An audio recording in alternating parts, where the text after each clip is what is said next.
सावधान।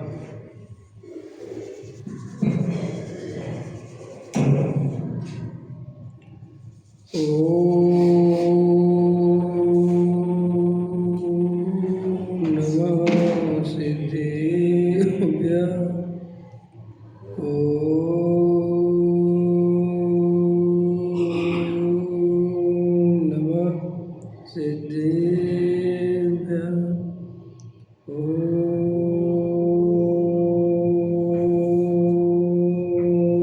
नमः सिद्धेभ्यः। निर्मल ज्ञान परिटिया कम कलंक डहेबी अपादौ जैन परु ते सब कर्म मल का नाश कर पर प्राप्त कर निज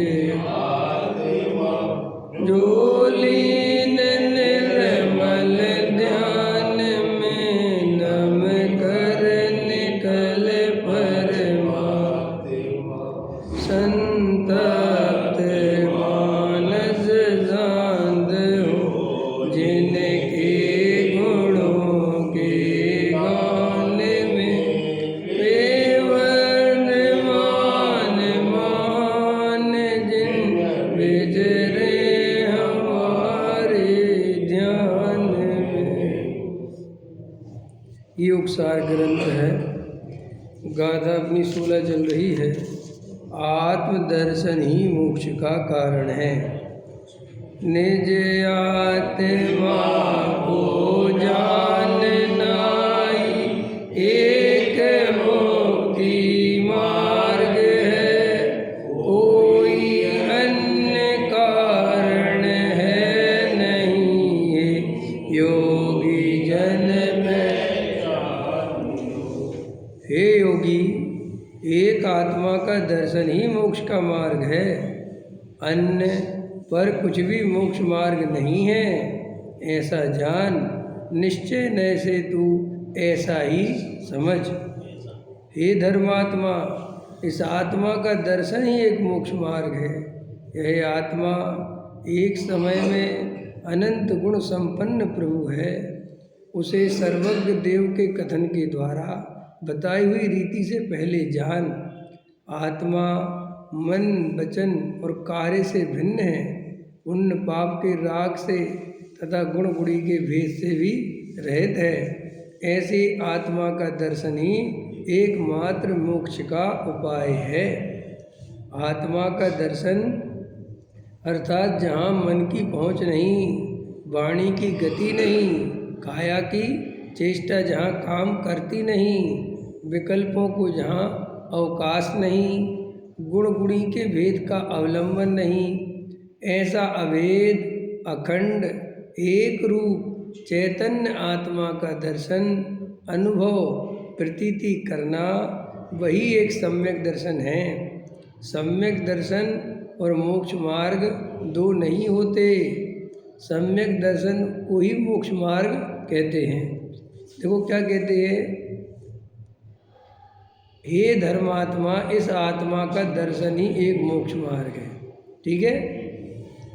अब ये मोक्ष मार्ग में चलना क्यों जरूरी है?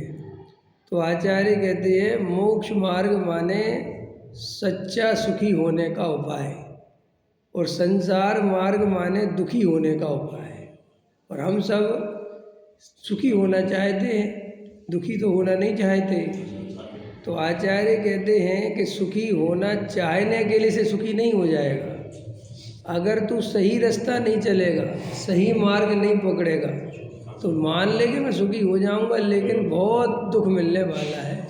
क्योंकि संसार में दो ही गति हैं, या तो जीव सुख की ओर चला जाए, वरना दुख की ओर तो वो अपने आप चला ही जाएगा।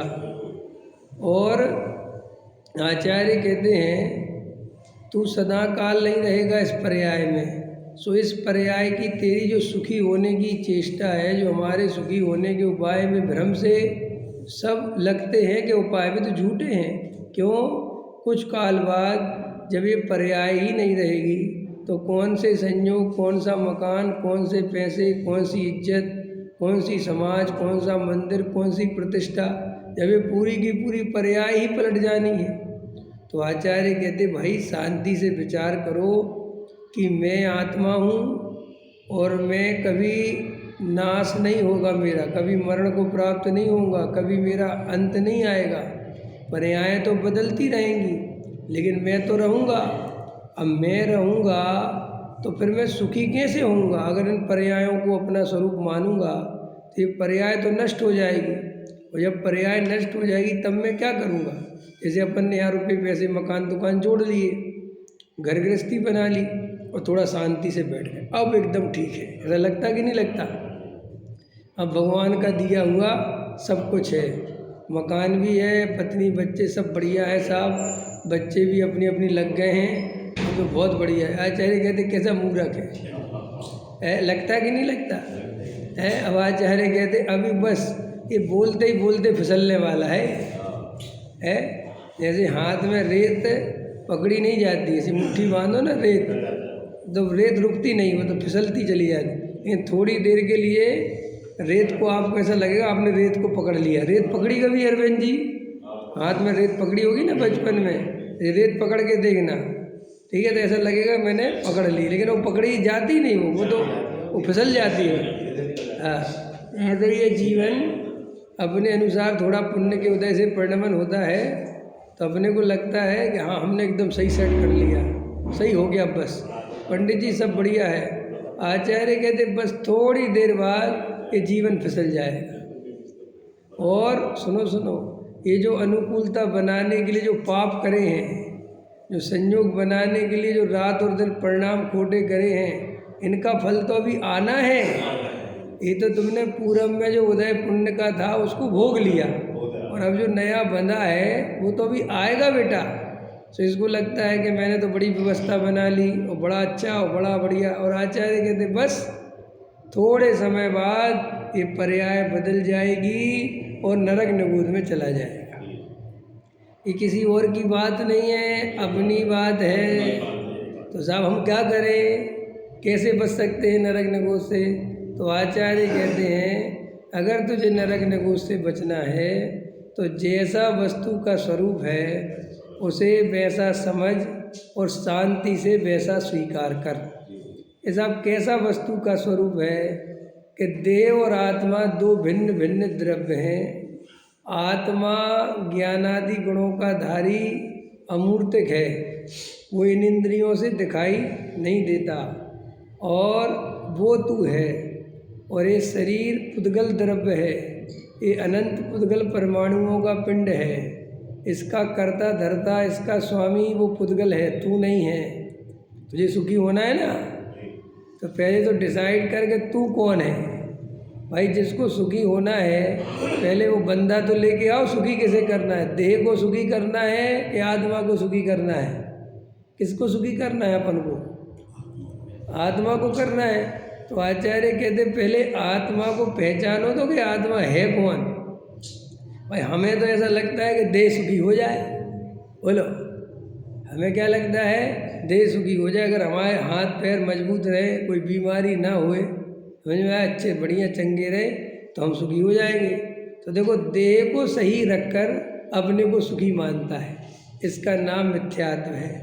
क्यों? कि उसे ये पता नहीं है कि देह और आत्मा में अत्यंत अभाव है, और देह सदाकाल आत्मा में नहीं रहेगी और आत्मा देह में नहीं रहेगी। ये दोनों भिन्न द्रव्य हैं, और कुछ काल का इनका एक क्षेत्र का संबंध है, और आयु कर्म पूरा होते ही ये संबंध विच्छिन्न हो जाएगा, खत्म हो जाएगा।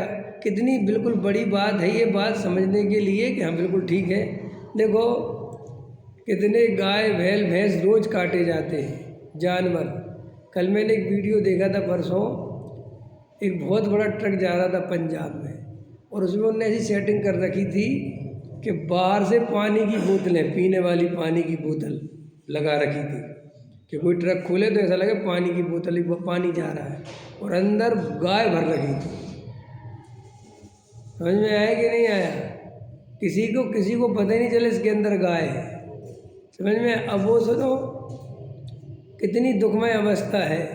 ऐसे ट्रकों में फंसी हैं, हिल नहीं सकती, खाना मिलेगा नहीं जो खोल तो सकते नहीं, वो तो पैक कर दी तो उसमें कई तो को ऑक्सीजन नहीं आए तो मर ही जाए, लेकिन उनको मर जाए तो क्या फ़र्क पड़ता है, क्योंकि तो मारने के लिए ले जा रहे हैं ना।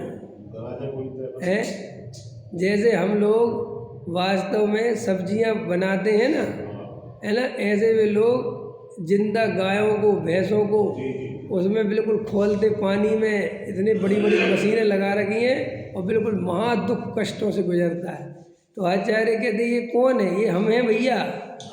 अगर अपन ने आत्मा नहीं जाना तो ऐसी दशाएं फिर से प्रारंभ हो जाएंगी।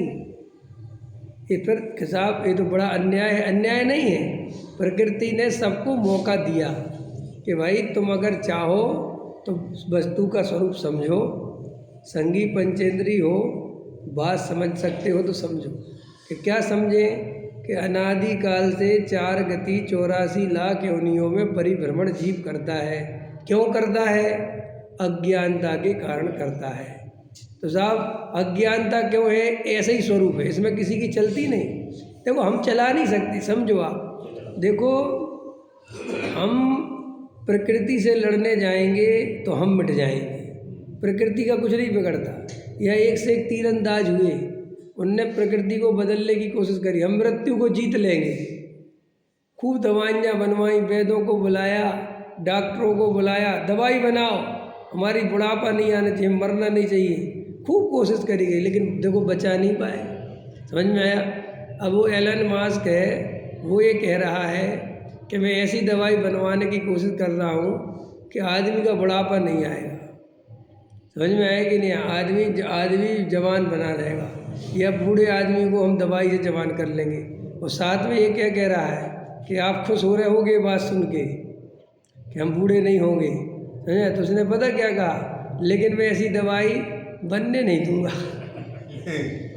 खुद ये भी कह रहा क्यों कह रहा, बोला अगर हमने ऐसी दवाई बना ली और आदमी अगर जीता रहा तो इससे ज़्यादा बोरिंग दुनिया कोई नहीं होगी कि आदमी मरे ही नहीं।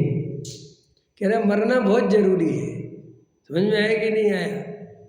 हम ये कह रहे हैं कि रियल बात ये है कि अभी अपन जो है ना जीने की कामना करते हैं, जीते रहे, लेकिन आत्मा के भान बिना कुछ काल में जीना भी बोरिंग होने लगता है। आदमी मरने की इच्छा जीने के, मरना है, हम नहीं रहना, हमें बहुत हो गया इस पर्याय में, बोर हो गए, कब तक रहे इस पर्याय में। समझ में आया कि नहीं आया? और प्रकृति तो बदलती है। तो देखो आचार्य कहते कि तुम जो कुतर्क करोगे ना कि ऐसा क्यों है, ऐसा क्यों है, क्यों यहाँ चक्कर नहीं है, जो है सो जैसा है। भाई अब जनरल के डिब्बे में हजारों आदमी चढ़ते हैं, स्लीपर में इतने चढ़ते, 3rd AC जो भी है, 1st AC। अब कोई कहे साहब ऐसा क्यों? भैया क्यों? कुछ नहीं है। अगर तुम्हें सफ़र करना है तो समय पर टिकट ले लो तो तुम्हें सीट मिल जाएगी, शांति चले जाओगे। ऐसे ही वस्तु के स्वरूप में ऐसा क्यों है? जीव निगोद में क्यों पड़ा? जीव वहाँ से निगोद से निकलता है तो फिर 2 इंद्री 3 इंद्री क्यों होता है? क्यों का कोई उत्तर नहीं है। अब तुम संगी पंचेंद्री हो और अगर आत्मा का भान करोगे, आत्मा को पहचानोगे तो तुम द्वारा नरक निगोद नहीं जाओगे। यही वस्तु का स्वरूप है कि साहब मैं पहचान लूँ, हाँ बिल्कुल पहचान लूँ तो नहीं जाओगे, पक्का है 100%। और नहीं पहचानूँ तो जाओगे। सब कोई और उपाय, कोई उपाय नहीं है, यही वस्तु का स्वरूप। और मज़ेदार बात है, आत्मा को पहचानना कठिन नहीं, वस्तु स्वरूप को शांति से देखो। मन वचन काय संयोग शरीर ये सब पुद्गल के कार्य हैं, इसमें मैं नहीं हूँ, इतनी श्रद्धा ही तो रखनी है। और जो जानने देखने वाला ज्ञायक भाव है ये मैं हूँ, इतना ही तो रखना याद। कोई लंबा चौड़ा पाठ है क्या याद रखने के लिए? है कोई गाथा याद करनी, कोई शास्त्र याद करने, कोई पहाड़ चढ़ना है सम्यक दृष्टि होने के लिए? रमेश जी, सम्यक दृष्टि होने के लिए क्या करना है? 2 बातें करनी है, ये शरीर मन वचन काय ये मेरा स्वरूप नहीं, मैं तो अंदर जो ज्ञायक तत्व है जो इन सबको जानता है वो मैं हूँ। और परद्रव्य का करता नहीं, परद्रव्य सुख नहीं, ये निर्णय जो जीव रखे वो सम्यक दृष्टि है। तो साहब फिर मन वचन काय की क्रिया होगी कि नहीं होगी? होगी। तुम उसकी चिंता क्यों करते? भोजन करेंगे कह रहे, मैं भोजन करने वाला हूँ ही नहीं ना।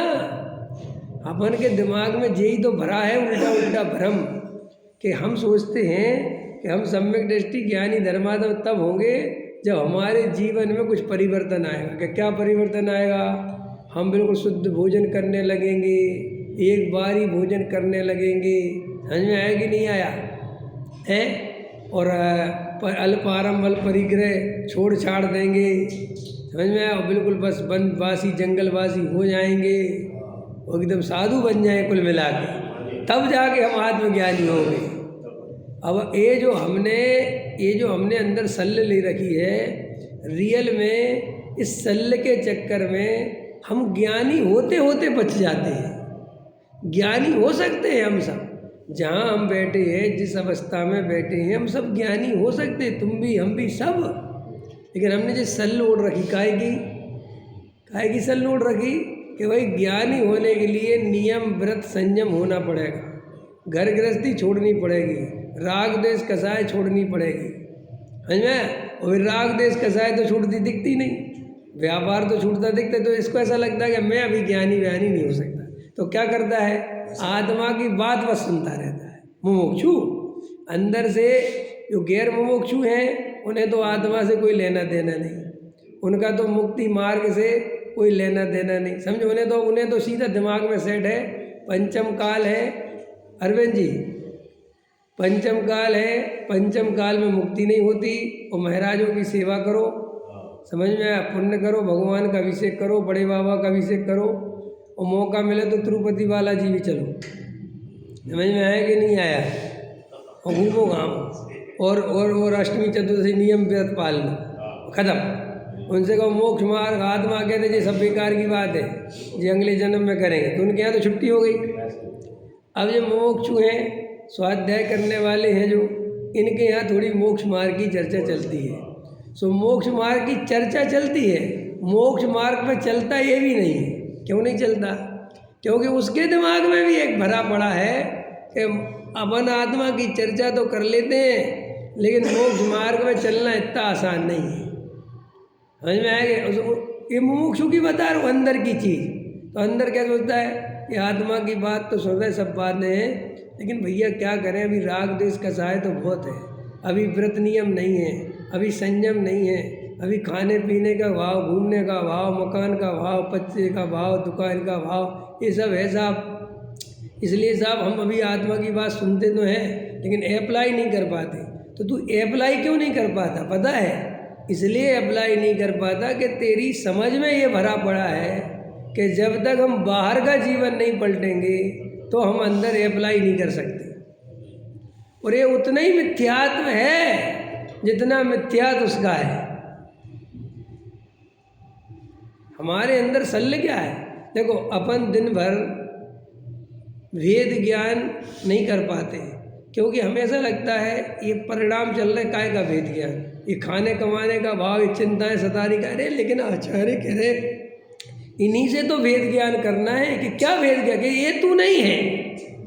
अगर वे चिंताएं नहीं होती, वे विकल्प ही नहीं होते, विकल्प होते ना टिंकल हैं, घर गृहस्थी के, मकान के, दुकान के, कमाने के, लेने देने के, इसको लगता है कि हम काय के ज्ञानी, दुनिया भर के तो विकल्पों से कह रहे। अरे आचार्य कह रहे भाई यही तो तुझे समझा रहे कि ये विकल्पों से तू वेद ज्ञान करके ये तेरा स्वरूप नहीं है। सम्यक दर्शन विकल्पों को हटाने का नाम नहीं है। सम्यक दर्शन परिस्थिति बदलने का नाम नहीं है। सम्यक दर्शन त्याग व्रत लेने का नाम नहीं है। सम्यक दर्शन तो नौकर्म द्रव्य कर्म भाव कर्म से भेद ज्ञान करते हुए वो त्रिकाली ध्रुव ज्ञायक तत्व यही मैं हूँ, बस इतनी श्रद्धा का नाम सम्यक दर्शन है। बोलो, श्रद्धा का नाम सम्यक दर्शन है, परिणाम क्रिया का नाम सम्यक दर्शन नहीं है। और वो हमारे अंदर में सल्ल पड़ी हुई है और वो हमें घेर लेती है। जैसे मान के चलो, उदाहरण दे रहा हूँ ताकि तुम्हें समझ में आ जाए।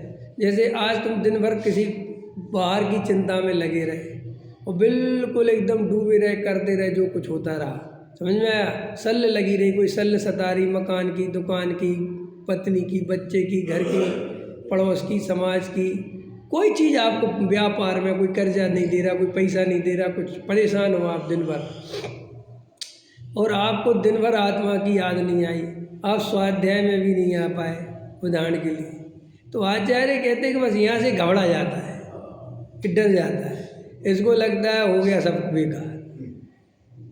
समझ में आया? अब काय का धर्म। सही कह रहे भैया, हमें तो फंस गए। कौन फंस गया? कहाँ फंस गया तू? आत्मा कभी फंसता ही नहीं। तू डरता क्यों है?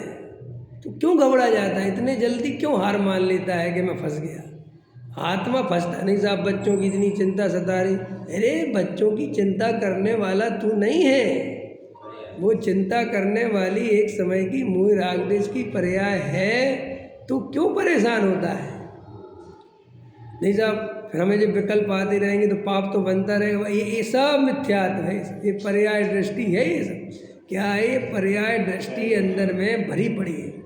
वो ऐसा बार बार बार बार करने वाला तो मैं ही हूँ ना, जानने वाला। वो देखो भैया पंडित साहब, परिणाम तुम्हारे बहुत खोटे हैं, करना तो पड़ेगा। अब देखो देखो ये सब पर्याय बुद्धि है ये सब, और ये सब मिथ्या दर्शन है। अपने को स्त्री मानता है, पुरुष मानता है, करने वाला, फिर कहता है वो तो हम आत्मा तो हैं। क्या बोलता है? हम आत्मा तो हैं, लेकिन भाई परिणति तो बेकार है। अरे परिणति अच्छी का नाम क्या समझता है? भाई परिणति कैसे अच्छी समझता है? तो सोचता है दिन भर आत्मा का चिंतन चलता रहे, वेद ज्ञान चलता रहे, अपने स्वरूप में बैठा रहूं, तब मैं कहूँगा कि आज मुझे परिणति अच्छी है और आज मैं सम्यक दृष्टि हूँ। हाँ, तो आचार्य कहते भाई तेरे सल्ल बैठी हुई है, पर्याय दृष्टि छूटती नहीं अंदर से। हम लोग वस्तु स्वरूप नहीं समझ रहे। देखो भाई, सब नक्की करो, निश्चित करो। क्या नक्की करो? जैसे तुम स्त्री पर्याय में हो, तो स्त्री पर्याय का स्वरूप क्या है? स्त्री पर्याय में कैसे कैसे विकल्प आते हैं, कैसे कैसी शारीरिक चेष्टाएं, कार्य, काम, रोटी, जो भी है, घर गृहस्थी के काम, स्त्री संबंधी विकल्प। स्त्री का थोड़ा मन चंचल होगा, वचनों की चंचलता होगी, समझ में, स्थिरता कम होगी, वो कंसंट्रेशन कम कर पाएगी, समझ, जो भी है स्त्री संबंधी, थोड़ा उसका मन जो है चंचल होगा, और थोड़ी सी चेष्टाएं उसकी ज़्यादा पर में होंगी, दूसरे की चिंता में ज़्यादा रहेगी। तो आचार्य कहते डरो मत, इसको ध्यान से इस पर्याय के स्वरूप को समझ लो कि इस पर्याय का स्वरूप ऐसा है। फिर बस इतना ध्यान रखो कि ये पर्याय मैं नहीं हूँ। इतनी बात, इतना कर सकते कि नहीं कर सकते? इतने ध्यान रखने का नाम सम्यक दर्शन है। अब हम क्या समझ रहे हैं कि वो पर्याय हमारे अनुसार परिणमन हो और हम ऐसे हो तो हमें सम्यक। ये हमारी बहुत सरल है ये अंदर, समझे? अपन के अंदर कुछ है नहीं। देखो भाई, अंदर एक त्रिकाली ध्रुव भगवान आत्मा है जो मैं हूँ, उसका काम जानना देखना है, वो हो रहा है। उसके बाद की जो चीज़ है वो मैं हूँ ही नहीं, खत्म। मेरी सत्ता, मेरी मर्यादा, मैं वहीं तक। फिर साहब वो राग देश का वो मेरा स्वरूप नहीं है, तो साहब वो हो क्यों रहा है? वो पूरब में कर्म बंधे थे अज्ञानता से, समझ में आया? उनका उदय आ रहा है और यहाँ पर्याय में विकार होने की योग्यता है, वो हो रहा है। तो साहब आप, मैं देख रहा हूँ, वो इतना अगर बना रहे तो सम्यक दृष्टि है। वो देखो, विकार सम्यक दर्शन को डिस्टर्ब नहीं करता, लेकिन वो अंदर में चोर क्या है कि ये तो बेईमानी सी लगती है कि विकार करते भी रहो, है, खाने पीने में मस्त रहो, घूमते फिरते रहो, और ये मानते रहो कि साहब हम इससे भिन्न हैं। लेकिन ये आपको इसलिए लगता है चोर क्योंकि आप ईमानदारी से भेद ज्ञान नहीं करते। आपको आत्मा का बल नहीं आता अंदर से, आपको आत्मा की पहचान नहीं है, तो इसके कारण बेईमानी लगती है। अगर रियल में ईमानदार हो, देखो समझो तुम मेरी बात, उदाहरण दे दूँ ताकि तुम्हें समझ में आ जाए। देखो, अपन जहाँ ईमानदार होते हैं ना, समझो मेरी बात, वहाँ पे अपन मजाक कितने ही करें, लेकिन अपन को अंदर पता रहता है कि हम ईमानदार हैं, ठीक है?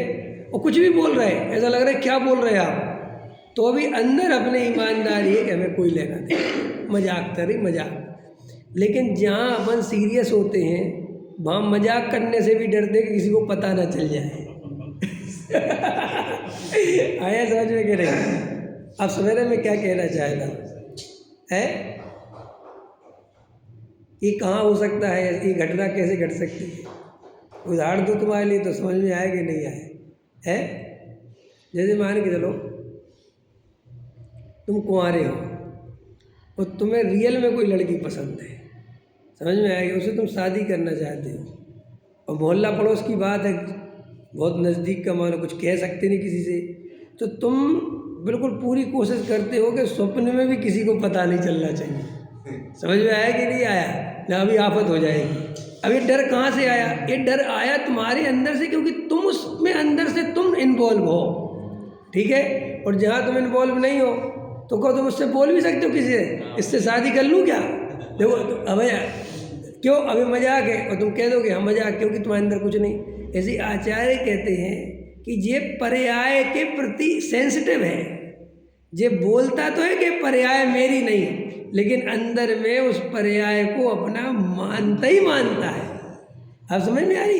देखो सम्यक दृष्टि ज्ञानी है चक्रवर्ती, अब वो 6 खंड लड़ने जा रहे हैं, भाई 6 खंड जीतने जा रहे हो आप, युद्ध करने जा रहे, सेना की तैयारी चल रही, हाथी घोड़े चलने वाले हैं, सब दुनिया भर का दंड फंद होने वाला है, और देखो वे सम्यक दृष्टि हैं। अब मजेदार बात है भाई, इतनी चीज़ों के बीच में वे सम्यक दृष्टि कैसे रहते होंगे? वो सम्यक दृष्टि ईमानदारी के कारण रहते हैं। वे उन सब को कर्म का उदय और पर्याय की योग्यता जानकर बिल्कुल भी उसमें तन्मय नहीं होते, उसमें अपनापन नहीं करते, उसके कर्ता भोक्ता नहीं बनते, इसके कारण सम्यक दृष्टि रहते हैं। और हम सब ये जरा सी कितनी समय की पर्याय है, देखो उनकी लाखों करोड़ों वर्षों की आयु होती है, समझ में आया? और करोड़ों वर्षों तक वैभव, दुनिया भर के राजा होते ना, भाई राजा का मतलब ये है इतनी सारी प्रजा, और रोज़ शिकायतें आना, लोगों के प्रॉब्लम्स आना, उनको सॉल्व करना, मंत्री और सेनापति और लड़ाई और झगड़े सब के बीच में रहते कि नहीं रहते? भाई तुम तीर्थंकरों के बारे में तो ज़्यादा नहीं कह सकते, लेकिन चक्रवर्ती के बारे में तो तुम समझ ही सकते हो ना। जैसे कृष्ण जी थे, सम्यक दृष्टि थे, कितना दंड फंद था है, ये महाभारत में ही जा रहे हैं, उधर भी जा रहे हैं, दंड ही यानी साहब वो तो नरक चले गए रे, वो तो नरक उनका नियोग होता है, समझ में? नरक जाने से वो कोई मिथ्या दृष्टि थी ऐसा नहीं है, ये तो नियोग होता है, और नियोग के कारण नारायण प्रति नारायण को ऐसा बंधन ही होता है कि उनको नरक जाने, लेकिन वहाँ से निकलते ही मोक्ष जाते हैं भैया। वो ये क्यों भूल जाते हो? समझ में आया कि नहीं आया? अभी कृष्ण तीर्थंकर होने वाले हैं, रावण तीर्थंकर होने वाले हैं, माने वो सब भव्य जीव, निकट भव्य मोक्षगामी, समझ में आया? छायक सम्यक दृष्टि है वे सबके सब, तो वे सब सम्यक दृष्टि कैसे रहते हैं? अरे भाई वे उन पर्यायों की कितनी उथल पुथल होती रहे, चाहे गरीबी आ जाए, चाहे युद्ध हो जाए, चाहे झगड़ा हो जाए, चाहे आकुलता कितने ही घेर ले, चाहे कितने ही संकल्प विकल्प आ जाए, विषय कसाय के बहुत परिणाम आ जाए, तो भी वे उस ईमानदारी से वेद ज्ञान रखते हैं कि ये मेरा स्वरूप नहीं है, इसके कारण वे सम्यक दृष्टि रहते हैं। और वो ईमानदारी आती कहाँ से है ये भी सब, वो ईमानदारी वैराग्य से नहीं आती है, वो ईमानदारी भगवान की पूजा पाठ करने से नहीं आती है, पहाड़ों पर चढ़ने से नहीं आती, ये तुम्हारे नियम व्रत पालने से नहीं आती, भूखे रहने से नहीं आती, तो वो कहाँ से आती है? वेद ज्ञान से। जब वस्तु का सच्चा स्वरूप समझकर, वस्तु का स्ट्रक्चर समझकर, भाई तो अपन मुफ्त में लगे रहते हैं बाहर की क्रियाकांड, असली धर्म क्या है? देखो जैसे भोजन बनाने की विधि है, सब्जी बनानी है, अगर तीखी करनी है तो मिर्ची डालो, खारी करनी है तो नमक डालो, समझ में आया? मसाले डालो, जो भी कुछ आप डालते हैं, एक विधि है। और नमोकार मंत्र की जाप पढ़ने से नमक की जगह चीनी डालता है तो सब्जी मीठी होगी कि खारी होगी? मीठी होगी।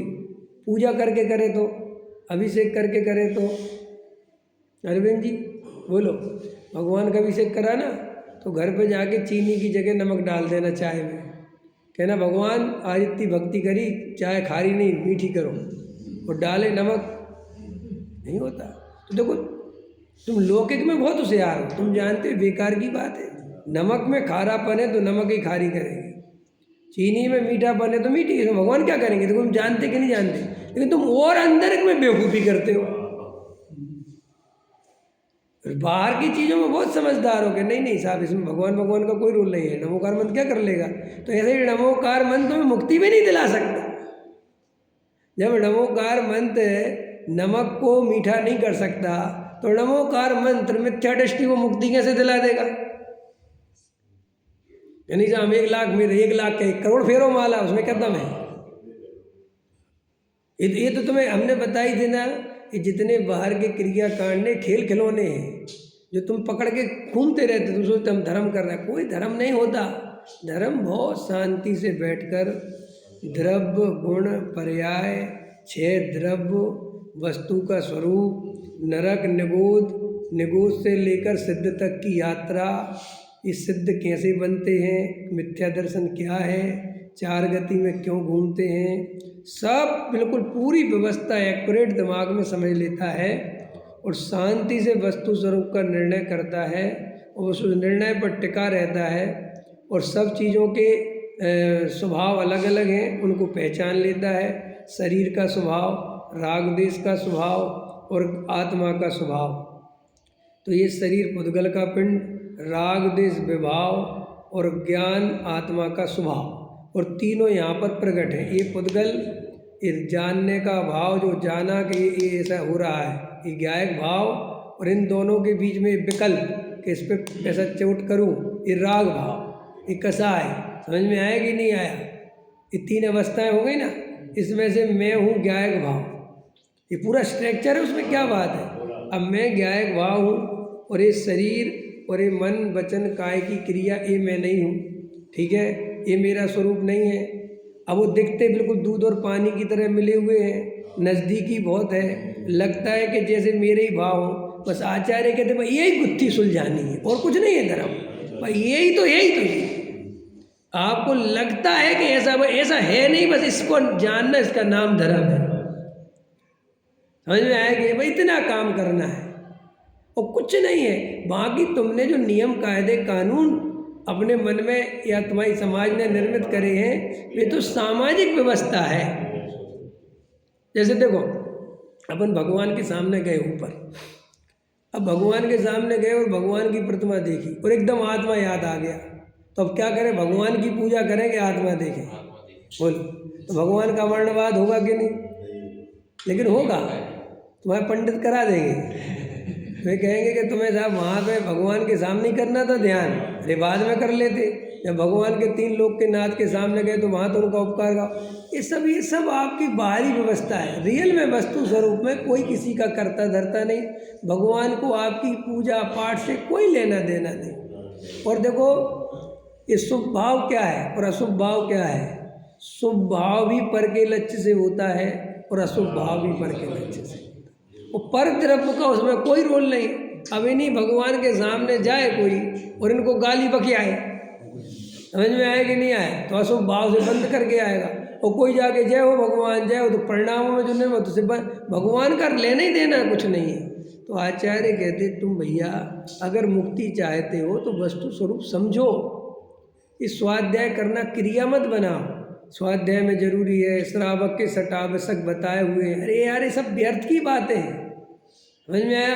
कई लोग मंदिर में आएंगे तो वो गुल्लक में दान डाल के ही जाएंगे चाहे कुछ हो जाए। हम दान डालने की मना नहीं है, डालो अच्छी बात, लेकिन वो क्या सोचते हैं कि श्रावक के नियम है इसलिए पालना चाहिए।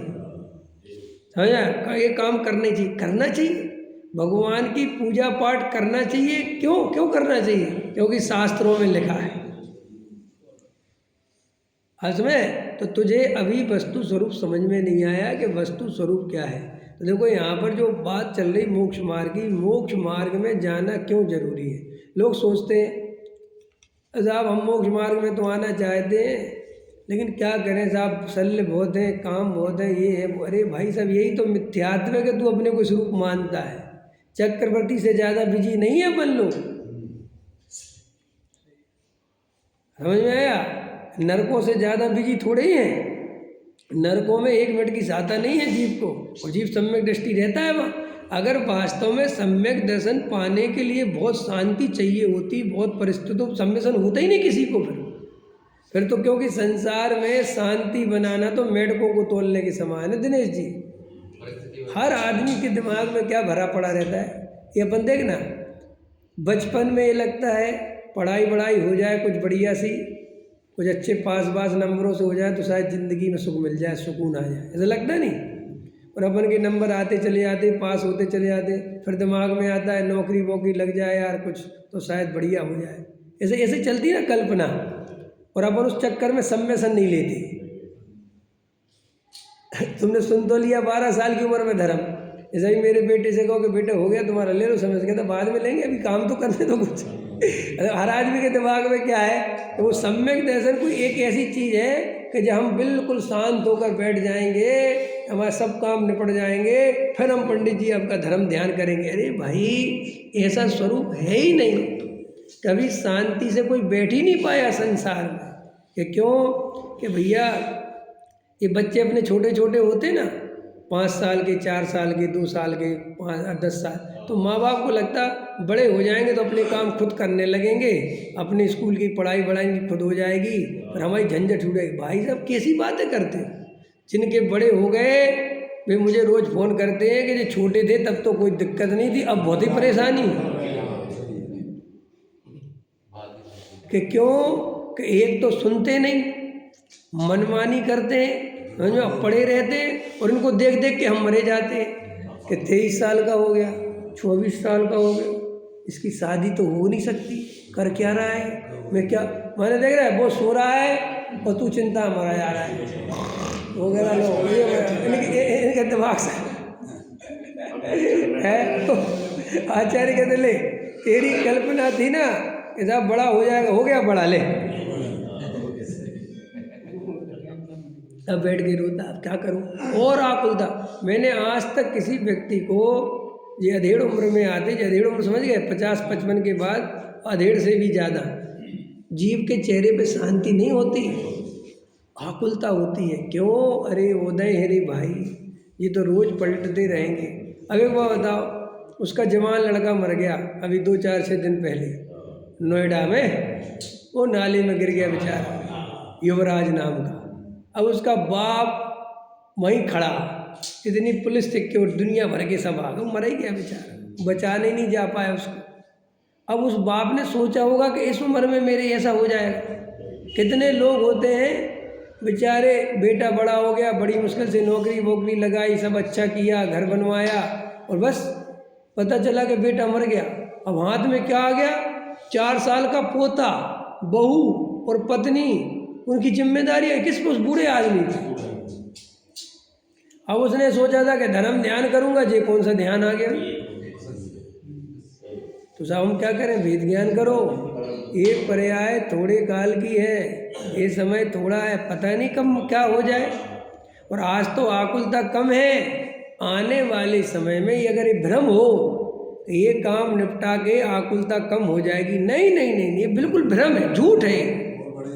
आकुलता नियम से बढ़ती है संसार में। आकुल देखो, बचपन में हमें आकुलता नहीं थी, उससे ज़्यादा आकुलता हमें जवानी में थी, और जवानी से ज़्यादा आकुलता अब है, और इसके आगे और आकुलता बढ़ेगी। आकुलता मिटना नहीं, इसलिए आदमी बूढ़ा होते होते तो आधा पागल हो जाता है। जैसे कहते ना बुढ़ापे में सटे आ गए, सटे आ गए है, सटे आना बोलते हो ना, क्या बोलते सटे, ये बुढ़ापे में सटे आना क्या होता है? बेचैन हो जाता है, कोई सुनता नहीं, हाथ पैर काम करते नहीं, समझ में, हाथ बेचारे के घुटने खराब, हाथ पैर खराब, चलते बनता नहीं, पड़ा रहता है, कोई ढंग से बात करता नहीं। सो अंदर ही अंदर इतना इतना दीनहीन भाव से दब जाता है। और दीनता का भाव, हीनता का भाव, दुख का भाव जब जीव को घेर लेता है तब तो उसका धर्म बहुत कठिन है। समझ में, हीनता का भाव आ गया, मैं कुछ काम का नहीं बचा, बेकार हो गया, पर ख़त्म हो गई बात, फिर वो ऊर्जा वो काम नहीं करती। इसलिए जवानी में ही जब अपन स्ट्रोंग हैं, तत्व का निर्णय करें, भेद ज्ञान करें, अभी से बुढ़ापे का खांचा खींच के रखेगी। बुढ़ापा है, ये सब अवस्थाएं लेकिन ये मैं नहीं हूँ, ये मेरा स्वरूप। रमेश जी समझ में आया? अपने को रमेश कुमार मानना, अपने को पत्नी बच्चे दुकान वाला मानना, ये सब मिथ्यात्व है। और मेरी किस्मत बहुत खराब है, ये सब व्यवहार नए के कथन है। आत्मा की किस्मत नहीं होती, आत्मा तो ज्ञान स्वभावी होता है। और जिसकी किस्मत होती है वो आत्मा नहीं होता है। अरे दिनेश जी आपकी किस्मत बहुत अच्छी है। बताओ पंडित जी क्या अच्छी है? अरे साहब आपके पास बहुत पैसा आने वाला है, आपका बहुत बढ़िया काम होने वाला है। बड़ा प्रसन्न होता है कि नहीं है? आचार्य कहते अरे मूर्ख, ये पर्याय कितने दिन की है, ये संयोग कितने दिन के हैं? आयु कर्म पूरा होते ही बात खत्म हो जानी है, हो जानी कि नहीं? बुढ़ापा आते ही खत्म हो जाना सब। तो बहुत ध्यान से अपने को भेद ज्ञान करना चाहिए, किंतु परंतु नहीं करना चाहिए। समझ में आया? जहाँ बैठे हो वहाँ मैं कौन हूँ, मेरा क्या स्वरूप है, मैं ध्रुव तत्व ज्ञायक तत्व हूँ। ये पर्याय का जो क्या कहना चाहिए, बाहर का स्वांग है, ये मेरा स्वरूप नहीं है। लगता है कि ये मैं हूँ, लगता है, हूँ नहीं। ये लगने को मिटाना है।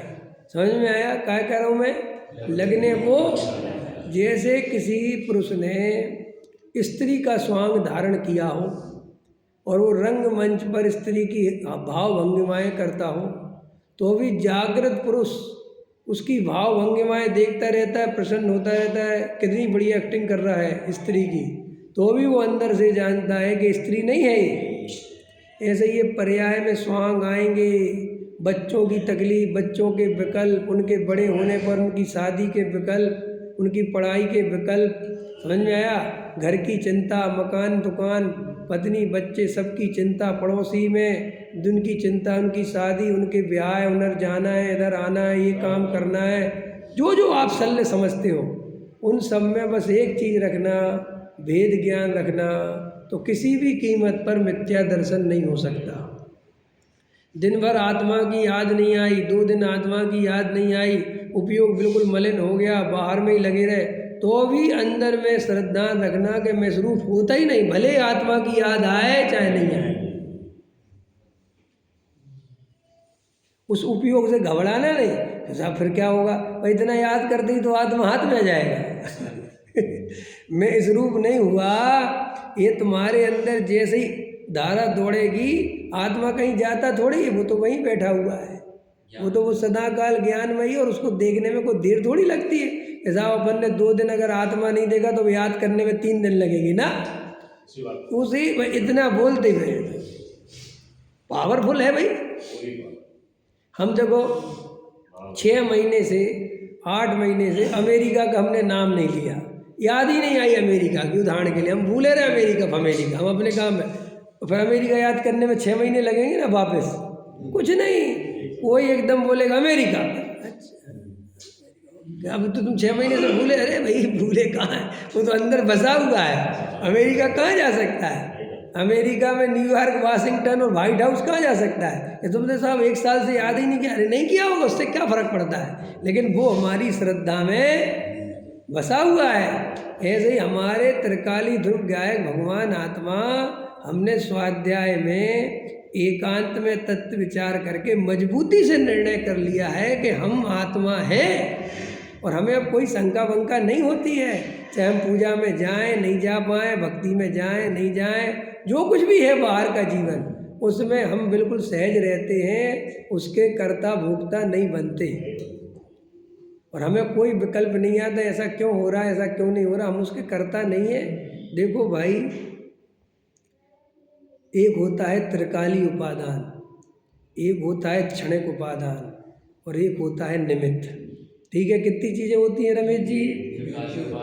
त्रिकाली उपादान, क्षणिक उपादान, निमित्त, ये 3 चीज़ें होती हैं। त्रिकाली उपादान का मतलब होता है कि जो कार्य जिस द्रव्य में हो सकता है, वो कार्य उसी द्रव्य में होगा, किसी और में नहीं होगा। उस द्रव्य में ऐसी योग्यता का बना रहना, इसका नाम है त्रिकाली उपादान। जैसे त्रिकाली उपादान माने जानना जब भी होगा वो जीव में होगा, पुद्गल में नहीं हो सकता। समझ में आया? राग होगा वो जीव में होगा, पुद्गल में नहीं होगा। केवल ज्ञान जब भी होगा जीव को होगा, पुद्गल को नहीं होगा। तो जो मेरे में केवल ज्ञान लेने की योग्यता है, ये मेरा त्रिकाली उपादान। कौन सा उपादान? त्रिकाल कायम है। तो साहब जब त्रिकाल मेरे को केवल ज्ञान लेने की योग्यता है, तो मेरे को पर्याय में केवल ज्ञान क्यों नहीं होता? ये लोगों के प्रश्न है कि नहीं? भाई कार्य उपादान से होता है और मेरे में उपादान तो है केवल ज्ञान लेने का, तो अभी क्यों नहीं होता? सम्मिश्रण क्यों नहीं होता? तो आचार्य कहते हैं कि क्षणिक उपादान का भाव है। किसका भाव है? माने वो पर्याय में ऐसी योग्यता नहीं, द्रव्य में तो वो योग्यता है लेकिन वो पर्याय में नहीं है। अब समझना ध्यान से। और वो जो निमित्त है वो पर्याय में निमित्त बनेगा कि द्रव्य में? पर्याय में। ठीक है कि नहीं? तीन चीजें समझ में आ गई। जैसे कर्म का उदय आया तो वो किस में आता है? पर्याय में निमित्त बनता है। तो निमित्त नैमित्तिक संबंध जो अपन बोलते हैं वो किसके बीच में है? पर्याय के बीच में है और उस कर्म के बीच में है। द्रव्य से उसका कनेक्शन नहीं है। और मैं कौन हूँ? मैं वो त्रिकाली ध्रुव हूँ। तो आचार्य कहते पर्याय में जैसी योग्यता होगी वो परिणमन वैसा होगा, तुम उसमें कुछ फेरफार नहीं कर सकते। देखो इसके लिए उदाहरण देखो। और लोगों के अंदर ये सल्ल पड़ी है कि नहीं नहीं ऐसे तो हम स्वच्छंदी हो जाएंगे, ऐसे तो हम फलाना हो जाएंगे, ऐसे। अरे भाई वेद ज्ञान करोगे तो स्वच्छंदी क्यों होगे? तुम्हें कुछ नहीं करो ये कहाँ कह रहे हैं? लोगों को लगता है ऐसा पूजा पाठ करना छोड़ दें, भक्ति। अरे हमने ये कब कहा? हमने सिर्फ ये कहा कि तुम उसके कर्ता नहीं हो। पूजा पाठ अपनी योग्यता से होती है, समझे? तो हम फिर क्या करें? वेद ज्ञान करोगे ये मेरा स्वरूप नहीं है, पकड़े में आया कि नहीं आया? निर्णय करो मजबूती से। तो साहब पर्याय का कार्य पर्याय में अपनी योग्यता से होता है और कर्म का उदय उसमें निमित्त बनता है। तो मैं कौन हूँ? मैं तो वो त्रिकाली ध्रुव, मुझे निर्णय हो गया। यही बात नहीं होने के कारण मैं संसार में घूम रहा था। देवेंद्र जी क्यों घूम रहे हो? व्रत उपवास नहीं करे इसलिए, मुनि नहीं बने इसलिए। अरे अनंत बार मुनि बने, अनंत बार व्रत उपवास करे, अनंत बार सब कुछ करा, तो फिर करा क्या नहीं? भेद ज्ञान नहीं करा। तो कौन सा भेद ज्ञान नहीं करा? कि वो पर्याय का स्वरूप अपना स्वरूप माना। और मेरा स्वरूप कैसा है? अनादि अनंत नित्य एक ज्ञायक भाव, ज्ञान भाव, बस। अब चाहे होए और चाहे नहीं हो, वो मैं हूँ। समझ में आया? ऐसा निर्णय करने वाला जीव तुरंत सम्यक दृष्टि होता है। देखो ये बात कहाँ लिखी? अब मैं पढ़ के सुनाता हूँ। यहाँ लिखी है सम्यक दर्शन कैसे होता है। देखो देखो पढ़ो, 24 नंबर पेज निकाल के तीसरा पैरा देखो, पढ़ के सुनाता हूँ। आत्मा का दर्शन माने आत्मा कहाँ है? कैसा है आत्मा? जहाँ मन की पहुँच नहीं। अबे मन की पहुँच नहीं माने? मन की पहुँच नहीं माने क्या? हाँ बिल्कुल सही पहुँचे। मन माने विकल्प करने वाली दशा। समझ में आया? ये विकल्प होते हैं जे मन के द्वारा होते हैं। सोचना विचार करना ये सब क्या इनके द्वारा होता है? मन के। तो कहते मन की जहाँ पहुँच नहीं माने जहाँ ये विचार विकल्प उस आत्मा में नहीं पहुँचते। ठीक है? तो वो मन की पहुँच नहीं, वाणी की गति नहीं। ये जो वाणी है, ये जो बोलना है, ये आत्मा तक नहीं पहुँच सकता। आत्मा बिल्कुल इनसे दूर न्यारा खड़ा है। और काया की चेष्टा नहीं। ठीक है? आ गया मन वचन काय आ गए, तीनों आ गए कि नहीं आ गए हैं? माने 9 कर्म, द्रव्य कर्म और भाव कर्म। जहाँ काया की चेष्टा नहीं काम करती, नहीं विकल्प को जहाँ अवकाश नहीं। समझ में आया? उस त्रिकाली ध्रुव में विकल्प हो जाए ऐसा वो ध्रुव तत्व नहीं। तो साहब विकल्प किसे होता है? विकल्प एक समय की पर्याय के विकार में होता है, वो आत्मा में प्रवेश नहीं करती। आत्मा तो बिल्कुल उस विकार से भिन्न शाश्वत ज्ञायक तत्व है, वही मैं हूँ। ऐसा जहाँ विकल्प को अवकाश नहीं, गुण गुणी के भेद का अवलंबन नहीं। आत्मा में ज्ञान है, दर्शन है, चारित्र्य है, वीर है, सुख है, इतनी इतनी शक्तियाँ हैं। ये सब विकल्पों के लिए भेद करने के लिए जगह। आत्मा अभेद वस्तु है। मैं तो अखंड चैतन्य पिंड त्रिकाली ध्रुव। तो साहब उसमें ज्ञान देगे नहीं, कुछ मत देखो, बस उसको पियो, उसको देखो, उसका उसमें ज्ञान को मुख्य करेंगे नहीं, मत करो। गुण गुड़ी के भेद को भी मुख्य मत करो, बस होने मात्र को सहज अनुभव करो। समझ में आया? गुण गुड़ी के भेद का अवलंबन नहीं, ऐसा अभेद अखंड एक रूप चैतन्य आत्मा का दर्शन अनुभव प्रतीति। देखो आत्मा का दर्शन, दर्शन समझ गए? ये बात जैसे अपन ने समझी तो उसका दर्शन हो गया कि हाँ ये मैं हूँ, ठीक है कि? अब उसका अनुभव करो, अब गहराई से थोड़ा अनुभव करो, फिर प्रतीति करो। अनुभव से प्रतीति का जन्म होता है। अहो मैं तो यही हूँ, समझ में आया? बस करना वही एक सम्यक दर्शन है। सम्यक दर्शन और मोक्ष मार्ग दो, तो ये सम्यक दर्शन है। अब हम सम्यक दर्शन से, रमेश जी कुछ पूछना चाहते थे, क्या कह रहे हैं? संयम पहले होगा, सम्यक दर्शन होगा पहले। है पहले सम्यक दर्शन होगा। आपको क्या चाहिए पहले? इन संयम वालों से थोड़ा दूर रहो। हमें पता है, हमें पता है, हमें पता है। अरे कौन से गुलिस्तान, काहे के गुलिस्तान, कहाँ चक्रों में फंस रहे, समझ में आया? ये मुंगेरी लाल के सपने देखना बंद करो। सातवां कहाँ होगा भी अता पता तो है नहीं कुछ। जब मैं पढ़ता था ना, उदाहरण दे रहा हूँ, तो साहब मुझे सब पता है, वो आप जो कह रहे हैं वो मेरे ज्ञान में है, मतलब मैं जानता हूँ, बता भी सकता हूँ। तो बड़े उससे कहते थे हम लोग, अन्ना जी पढ़ाते थे हम लोगों को गुलिस्तान, तो हम अन्ना जी से पूछते थे, अन्ना जी पहले से सीधे 7वें में जा सकते हैं ना? हाँ बिल्कुल जा सकते हैं। और पहले से 5वें में सीधे हाँ जा सकते हैं। और पहले से चौथे में ही पहले हाँ जा सकते हैं। तो पहले से 7वें में कौन जाएगा अन्ना जी? तो पहले से 7वें में जो जाएगा, जो द्रव्यलिंगी साधु होगा, समझ में आया कि नहीं आया? और है पहले गुलिस्तान में, और हो गया द्रव्यलिंगी साधु, तो बाहर की तो शर्त पूरी हो गई और अंदर की शर्त बाकी है। तो बस अब वो डुबकी लगाएगा तो पहले से 7वें पहुंचा। तो लोग कहते थे ये बहुत अच्छा है, तो पहले साधु बन जाए ना अपन, समझ में आया कि नहीं? फिर 7वां कर लेंगे। अरे ये सब बेकार की बातें हैं, ये सब लगता है। अरे भाई बिना सम्यक दर्शन के कोई भी जीव बाहर के व्रत नियम संयम लेता है तो 100% चांस होते हैं फंसता ही फंसता है। क्यों?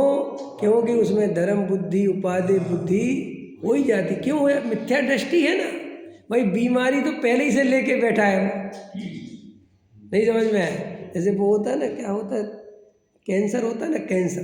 तो कैंसर में सबसे बड़ी प्रॉब्लम ये होती है कि अगर किसी आदमी को कैंसर हो जाए तो उसकी रोगों से लड़ने की क्षमता खत्म हो जाती है। क्या बोलते हैं उसको? एंटीबॉडी है ना, बनना बंद हो जाती है, प्रतिरोधक क्षमता बिल्कुल खत्म हो। तो उसको बेचारे को कुछ भी होगा वो मिटेगा ही नहीं। समझ में आया कि नहीं? वो बहुत तकलीफ है। ऐसे ही मिथ्या दृष्टि माने कैंसर। अब वो धर्म के नाम पे कुछ भी करेगा, उसमें उसको उपादेय बुद्धि होगी, समझ में आया? और उपादेय बुद्धि होगी तो मजबूत होगी, मजबूत होगी तो और बिल्कुल आप कितने ही समझाओ कि ये क्रिया तुम्हारी नहीं, ये संयम का भाव तुम्हारा, वो फिर किसी की सुनने वाला। इसलिए संयम पहले लेने की सोचना ठीक नहीं है। पहले सम्यक दर्शन के पीछे पड़ना चाहिए कि कैसे भी करके सच्चा भेद ज्ञान करना, त्रिकाली ध्रुव। फिर संयम का क्या करें? संयम बिल्कुल छोड़ दो, तुम उसके कर्ता मत मानो। तो हम करें क्या? आत्मा में रमो। आत्मा में रमना संयम है। क्या कहा मैंने? क्रियाकांड का नाम संयम नहीं है, वृत्तिशील संयम का नाम संयम नहीं, आत्मा में रमने का नाम संयम। कि साहब आत्मा में तो रमा नहीं जाता, नहीं रमा जाता तो शांति से रमने की कोशिश करो, लेकिन क्रियाकांड लेने की ज़्यादा मत सोचो। जितनी देर रम गए वही तो संयम है असली।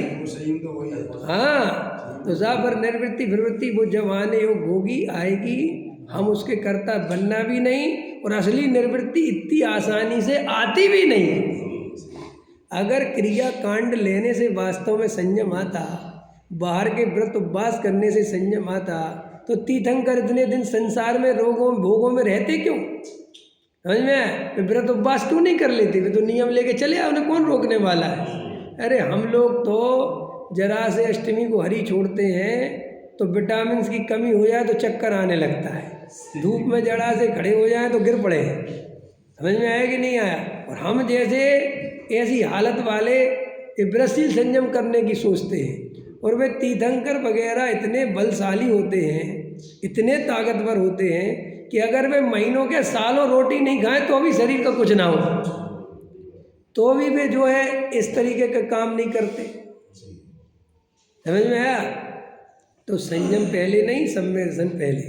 ठीक है कि नहीं? और कोई ऐसी प्रेरणा करता है कि अरे संयम के बिना सम्यक दर्शन नहीं आता, उससे पूछो कौन सा संयम, क्या कौन सा बताओ भाई। इतना बोल के चले जाते हैं लोग, संयम तो होनी चाहिए। क्या संयम, क्या चीज़ है, किस चीज़ का नाम संयम है? तुम संयम बताओ मेरे को किस चीज़ का। तो वो संयम माने वही पंचम स्थान में, वो व्रतशील संयम। और वे तो चौथे गुण स्थान के बाद होते हैं। तो जो चौथे गुण स्थान के बाद होते हैं वे चौथे गुण स्थान को कैसे ला सकते हैं? कि ऐसे ऐसे लोग हैं ये संसार में, पता ही नहीं किसी को कुछ भी, पढ़ते पढ़ते हैं नहीं। देखो हम शास्त्रीय विद्वानों के साथ क्या होता है और आम पब्लिक के साथ क्या होता है। जैसे हम लोग कोई सब खतरनाक है, खतरनाक है थोड़ा है, डरना नहीं। देखो हम लोग कोई नियम वगैरह नहीं लेते ना, तो लोग कहते देखो इनके स्वाध्याय करने का, शास्त्र पढ़ने का क्या फ़ायदा है, कोई नियम नहीं, कोई संयम नहीं लेते। समझ में ऐसे बहुत, तो लोग समझते हैं कि हम भ्रष्ट हैं। और जो सामान्य जनता होती ना, आम पब्लिक, जिनने आधे अधूरे शास्त्र पढ़े, ये बड़े नियम विलियम के घूमते रहते हैं। तो कहते हैं इससे अच्छे तो देखो जो शास्त्री करके भी इनकी हालत ये है, और जो बिना शास्त्री के देखो कितने नियम। तो वो बिना शास्त्री के नियम इसलिए पालता है कि उसे नियमों का सही ज्ञान नहीं है उसे। समझ में आया कि नहीं आया? वो डरता है वो धर्म के नाम पर, उसे नरक आदि का भय सताता है, उसे लगता है कि नहीं नियम तो लेने चाहिए, संयम तो लेने। ये बिल्कुल ऐसी बात है, उदाहरण दे दूं तुम्हें कि जैसे जो आदमी ट्रैफिक के नियम नहीं जानता वो पुलिस वाले को ही देख के डरता है। वो तो पुलिस दिखी वो घबरा, चाहे वो सब कागज लेके बैठा सब, लेकिन उसको डर ही है बेचारे को। समझा? होता है कि नहीं होता?